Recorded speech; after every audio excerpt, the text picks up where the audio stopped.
आज हम जिस मूवी की कहानी सुनेंगे उसका नाम कंट्रोल फ्रीक है। ये मूवी 2025 में रिलीज हुई है। मूवी की शुरुआत में हम वाल नाम की एक लड़की को देखते हैं। एक और तो वो स्विमिंग कर रही होती है और साथ साथ उसके दिमाग में और बातें भी चल रही होती है। वह एक सफल मोटिवेशनल स्पीकर भी थी। जब वो स्पीच करती तो लोग उसके दिलचस्प शब्दों से मोहित हो जाते थे। हर कोई उसकी बात बहुत ध्यान और गौर से सुनता था और जब वह अपनी स्पीच खत्म करती तो लोग खड़े होकर उसके लिए तालियां बजाते। वाल का बॉयफ्रेंड भी था, उसका नाम रॉबी था। वाल अक्सर डिप्रेशन का शिकार रहती थी। अभी भी वो स्विमिंग कर रही थी और अपने बचपन के बारे में सोच रही थी। उसे अक्सर एक फैमिली दिखती जो बोट पर बैठी होती थी। वाल अपनी बेस्ट फ्रेंड के पास आई थी और उससे डिस्कशन कर रही थी। वाल को खुजली की बीमारी थी और वह अक्सर इस कारण बहुत परेशान रहती थी। वह अपनी खुजली को दूर करने के लिए तरह तरह की क्रीम्स इस्तेमाल करती थी। फिर वो लैपटॉप पर भी इसके बारे में रिसर्च कर रही थी। रिसर्च में इतनी तरह की खुजली के बारे में बताया गया था कि वाल ने परेशानी से लैपटॉप ही बंद कर दिया। दूसरी तरफ सोशल मीडिया पर वाल के बारे में बहुत चर्चाएं हो रही थी। वाल को एक दिन अपने घर के दरवाजे में छोटा सा छेद दिखा। जब उसने ध्यान से देखा तो वह कीड़ों से भरा हुआ था। वाल इस बात की खोज करना चाहती थी कि इसका कीड़ों और खुजली से क्या संबंध है। वह अपनी माँ पिता की लाइफ के बारे में रिसर्च कर रही थी। कहीं उसकी माँ से तो ये बीमारी उसे ट्रांसफर नहीं हो गई। रॉबी को बच्चे बहुत पसंद थे। वह इस बारे में बात कर रहा था और वाल अपनी खुजली के कारण परेशान बैठी थी। कभी कभी ये खुजली बहुत तेज हो जाती। वाल इतनी जोर से खुजली करती कि उसका खून निकल आता, लेकिन उसे इससे कुछ राहत महसूस होती। वाल की माँ पानी में डूब गई थी। वाल रॉबी से कह रही थी कि मुझे ज्यादा तेज मेडिसिन की जरूरत है। वाल अपने लिए प्रेयर करवाने गई थी कि किसी तरह वह इस बीमारी से छुटकारा पा सके। अपनी पूजा की जगह पर ही उसने एक अजीब सी पेंटिंग देखी तो पंडित से पूछा कि यह किसकी पेंटिंग है। पंडित ने बताया कि इसका नाम सिंगशी है, पैरासाइट है।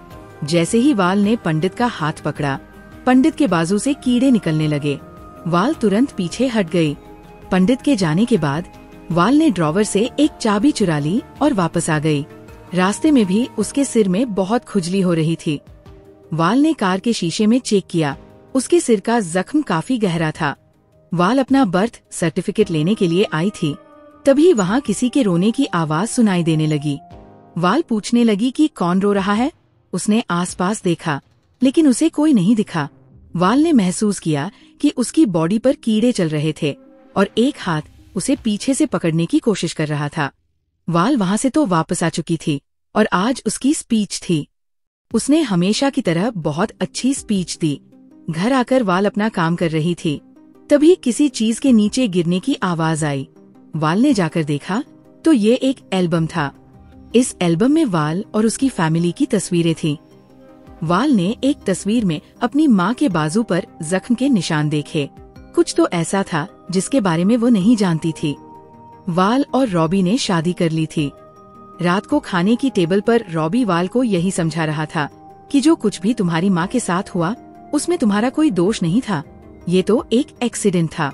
वाल ने रात को सोने से पहले दस्ताने पहन लिए थे, लेकिन फिर भी उनमें से भी कीड़े निकल रहे थे। वाल सो रही थी तो एक कीड़ा उसके नथुने से उसके शरीर में चला गया, जिससे वाल बहुत जोर से खांसने लगी।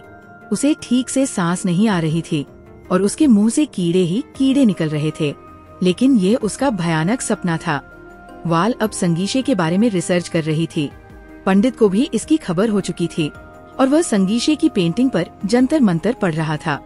वाल एक बूढ़ी महिला के पास आई जो उसकी माँ के बारे में बहुत कुछ जानती थी। वाल ने उससे पूछा, क्या मेरी माँ अपनी जिंदगी से खुश थी?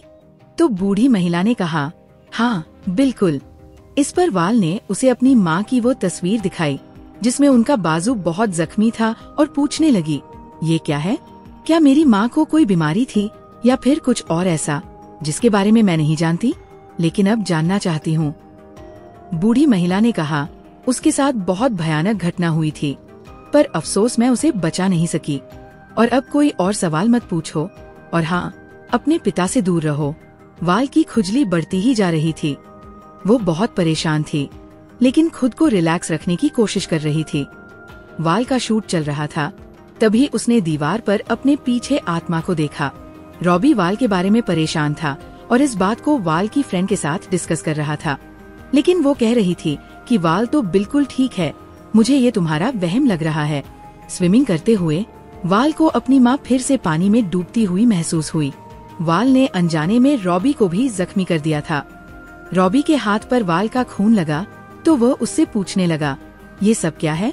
वाल ने कहा, कुछ नहीं, मैंने इस बारे में डॉक्टर से बात की है, मैं जल्द ही ठीक हो जाऊंगी। इसी बात पर रॉबी और वाल के बीच बहुत बहस हो गई थी और दोनों में दूरी बढ़ने लगी थी।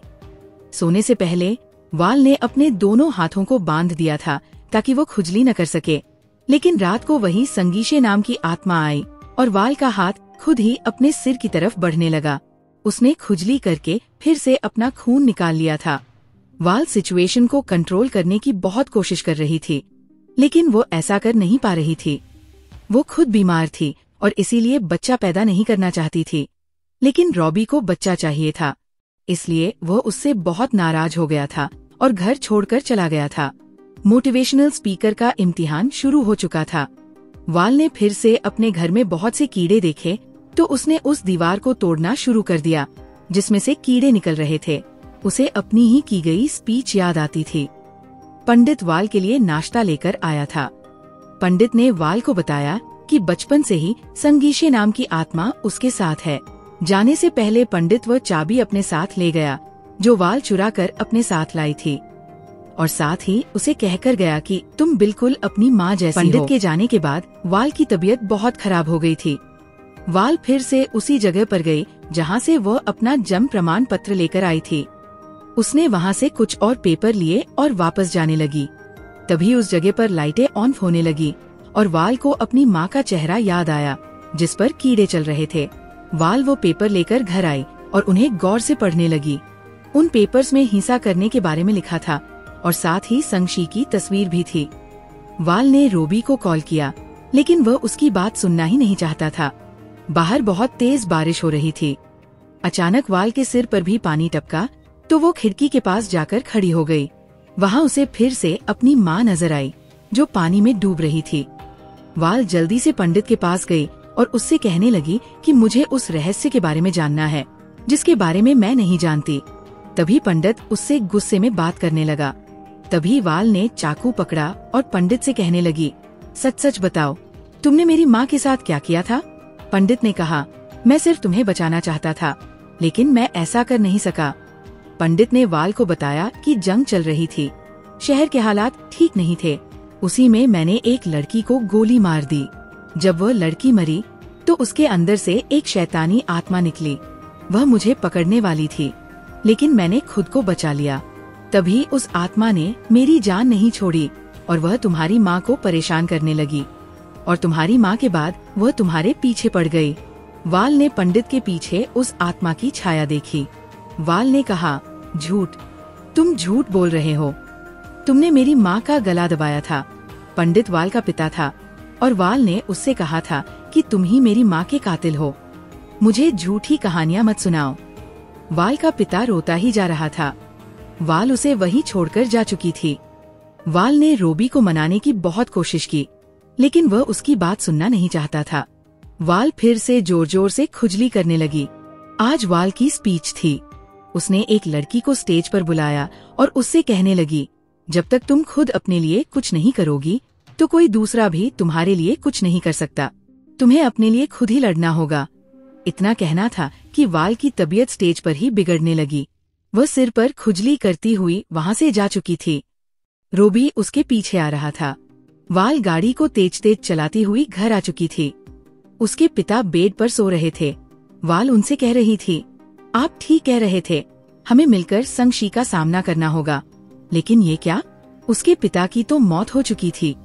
वाल ने भी खुद को मारने की कोशिश की, लेकिन वह बच गई। उसने अपनी उंगली अपने सिर में घुसा दी थी, जिससे उसका दिमाग बहुत डैमेज हो गया था। रॉबी उसे हॉस्पिटल लेकर आया था।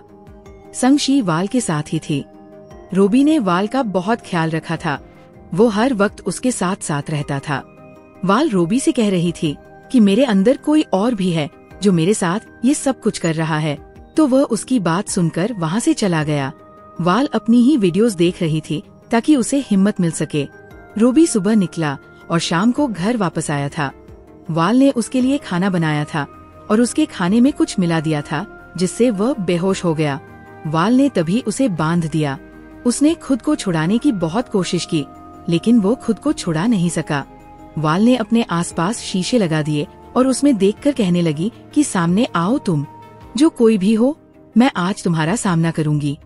संगशी ने वाल से कहा कि मुझे तुम लोगों का एक एक टुकड़ा चाहिए, मैं किसी को नहीं छोड़ूंगा। उसने वाल पर हमला भी किया था। वाल फिर से अपनी वीडियोस देख रही थी।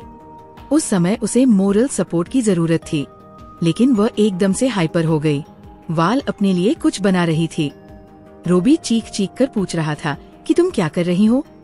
वाल ने कहा सब ठीक है, और इतना कहकर अपना हाथ काट लिया। जहाँ जहाँ वाल का खून गिरा था वहाँ कीड़े आ चुके थे। संगशी वहाँ आ चुका था और वाल से कह रहा था कि मैं तब तक तुम्हारा पीछा नहीं छोड़ूंगा जब तक कि तुम्हारा एक एक टुकड़ा खा न लूं। तुम्हारा कुछ भी बचेगा नहीं। वाल ने संगशी का हाथ भी काट दिया और उसे बहुत मारा, लेकिन संगशी का हाथ वापस आ चुका था। वाल वहाँ से भागने लगी। दूसरी तरफ रोबी खुद को छुड़ाने की कोशिश कर रहा था। संगशी कह रहा था कि तुम खुद को नहीं बचा सकती, तुम्हें खुद को खत्म करना होगा। वाल संगशी को अपने साथ लेकर पानी में कूद गई। वाल को अपने पेरेंट्स दिखाई दे रहे थे। वाल पानी से अपने बचपन को लेकर वापस आ रही थी, लेकिन असल में रोबी ने उसे बचाया था। जब वे दोनों पानी से बाहर आए तो वाल के हाथ में एक बच्चा था, जो थोड़ी देर बाद खुद ही गायब हो गया, और वाल की जान संगशी से हमेशा हमेशा के लिए छूट चुकी थी। वाल और रोबी इसके बाद एक दूसरे के साथ बहुत खुश थे। उनका बेबी भी आ चुका था। यहीं पर इस मूवी का एंड हुआ। पसंद आए तो लाइक, शेयर और सब्सक्राइब जरूर करें, और बेल के बटन को दबाना मत भूलिएगा।